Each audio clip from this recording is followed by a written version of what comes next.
こんにちは。パンが大好きなゆりこです。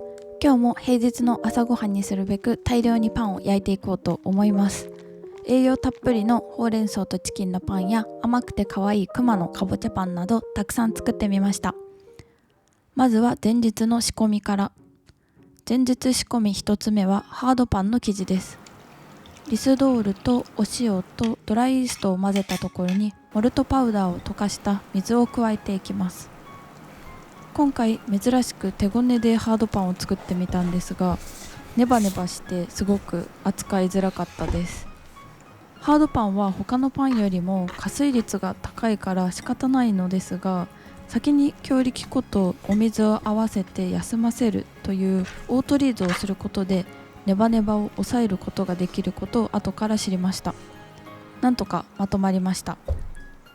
30分置いてから軽くこねて、このまま12時間冷蔵庫で発酵させていきます。今回はオートリーズありの場合も後日撮影してみました。使うのは同じリスドールで、加水率も先ほどと同様の 70% です。まずは水とリスドールを混ぜて30分置いておきます。これがオートリーズと呼ばれる工程で、グルテンが自然にできて生地が扱いやすくなります。ハード系のパンによく使われる製法です。休ませた生地にお塩とドライイーストとモルトパウダーを追加して混ぜ合わせていきます。混ぜ合わせることができたら少し休ませて 2,30 分おきに 2,3 回ゴムベラなどを使ってこねる作業をしていきます。こんな感じでまとまってくれます。こちらの生地も野菜室で12時間発酵していきます。前日の仕込みに戻ってベーグルの湯種を作っていきます。これはレシピ研究もして何度も作ったお得意のやつと思って得意げにこねていたら、何やらいつもより粘っこい。よーく確認したら分量を間違えていました。軌道修正に強力粉を追加してなんとか湯種完成。翌朝まで冷蔵庫で休ませます。何度も作ってるからって油断は禁物ですね。おはようございます。翌朝になりました。まずは惣菜パンの材料の計量から。牛乳と強力粉とお砂糖とお塩とバターと卵とドライイーストを加えてホームベーカリーにセットしていきます。このまま一次発酵までお願いしていきます。昨晩準備しておいたハードパンの生地です。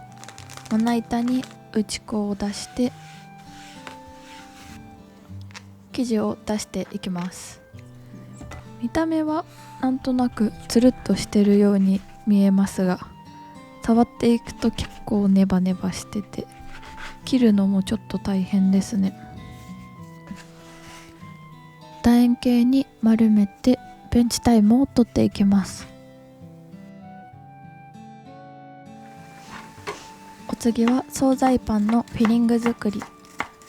ニンニクをみじん切りにして、玉ねぎも同じようにみじん切りにしていきます。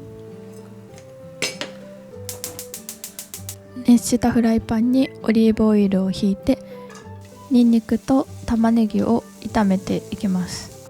明太ポテト用のじゃがいもの準備。レンチンして柔らかくします。鶏肉とほうれん草も炒めて味付けたらフィリングは完成。ハードパンの生地を使って枝豆パンを作っていきます。今回は剥いてある冷凍枝豆を買うの忘れてたので、自分でポチポチ枝豆を出してチーズを入れて円形に丸めていきます。こんな感じ。続いて小さめのバゲットを作ります。楕円形に広げて三つ折りにして閉じ目を閉じて細長い棒状に完成。オートリーズありの生地の成形も一緒に見ていきましょう。今回は打ち粉に強力粉じゃなくて上新粉を使ってみました。その違いもあるので、そこも考慮しつつご覧ください。丸めてみるとこんな感じ。加水率が高い生地にしては扱いやすいなと思いました。一旦ベンチタイムをとって成形に入っていきます。楕円形に伸ばしたところに今回はベーコンエピにしてみました。ベーコンと粒マスタードをたっぷり塗って丸めていきます。惣菜パンの生地の一次発酵が終わりました。全然違うよ、扱いやすさが。ハードパンの生地に比べて扱いやすくて感動してます。6等分してベンチタイムを取っていきます。ベンチタイムを終えて成形していきます。マジで成形しやすい。まずはほうれん草とチキンのパンから。生地を2つに分けてそれぞれ丸めたら丸く伸ばしていきます。そうしたら先ほど作った鶏肉とほうれん草のフィリングをのせて、もう1枚の方は小さなナイフで切り込みを入れていきます。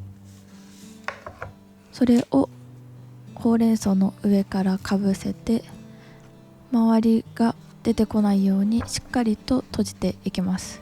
この閉じが甘いと発酵中に膨らんで出てきてしまいます。明太ポテトの方は丸く伸ばして二次発酵していきます。続いてホームベーカリーにクリームパンとかぼちゃパンの生地をセットしていきます。お水、強力粉、砂糖、お塩、ドライイーストを入れてホームベーカリーにセット。枝豆パンに切り込みを入れていきます。こうかな。どうだろう。まあ、いっか。ベーコンエピの方は薄力粉を振ってから切り込みを入れていきました。いい感じですね。お次はごまベーグルを作っていきます。強力粉と砂糖とお塩とドライイーストを入れたボウルにぬるま湯を追加して混ぜ合わせます。全体が馴染んできたら手でこねていきます。ひとまとまりにできたら前日仕込んでおいた湯種をちぎって追加してこねていきます。ここでごまを追加。このごまは最初の時点で入れてた方が多分良かったんですけど忘れてたので後から入れました。全体が混ざり合うようにこねていきます。こんな感じでひとまとまりになったら冷蔵庫で発酵していきます。1個食べよう。1個食べよう。どれ食べよう。なんか美味しそう。美味しい。ベーコンエピもこんな感じで素敵にできました。美味しかったです。惣菜パンの二次発酵が終わったので卵を塗っていきます。卵を練ることによっていい感じに焼き色をついてくれます。明太ポテトパンの方は1個だけ間違って先に乗せちゃったんですけど、二次発酵を終えてから真ん中にくぼみを作って明太ポテトを入れていきます。その上からチーズと海苔をかけて焼いていきます。お次はベーグルの成形をしていきます。今回は4つ作るので4等分にしてそれぞれ丸めていきます。まずはノーマルベーグルの成形から、棒状に伸ばしてから綿棒を使って楕円形に平たく伸ばしていきます。端っこからくるくるくるっと丸めて閉じ目を閉じて円状に直したら完成。もう一つはクリームチーズを入れて丸めていきます。あともう一つはあんこも入れてみました。あんこクリームチーズも美味しいです。完成しました。二次発酵していきます。クリームパンの生地が一次発酵まで終わりました。もふもふ生地が出来上がっています。9分割して丸めていきます。今回は小さめのクリームパンを6個とかぼちゃパンを3つ作ります。かぼちゃあんもクリームパンのカスタードも先に作って扱いやすいように冷蔵庫で冷やしておきました。ベンチタイムを終えたら成形に入っていきます。クリームパンの方は楕円形に伸ばして中にカスタードを入れて閉じ目を閉じていきます。こんな感じの形になりました。クマ型とノーバルを作りました。ベーグルを茹でていきます。1リットルのお湯にお砂糖大さじ2を入れたものに50秒茹でます。ひっくり返して取り出して焼いていきます。ほうれん草とチキンのパンが完成。こちらは明太ポテトパン、そしてベーグル、クリームパンに卵を塗っていきます。クマの耳取れちゃったけど卵で再接続。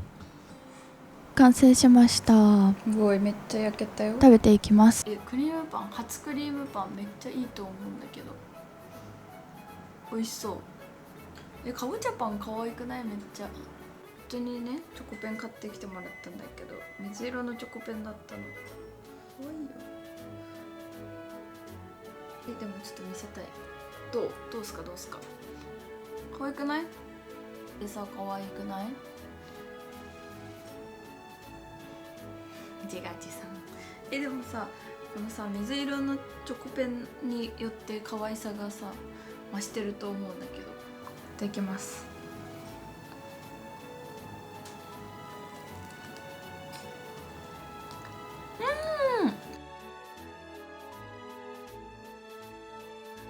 美味しい。これミトルかぼちゃパン食べます。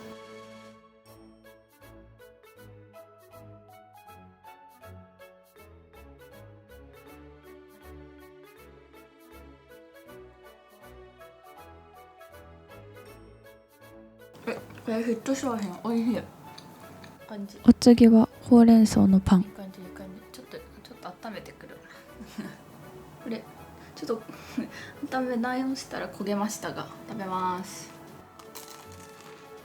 うまっ。うまっ。てかこれ普通に惣菜パンに使った生地が美味しい。バター多めでもないよね。でも牛乳と卵とバターちゃんと使ってるからかな。これは立派すぎる。うますぎる。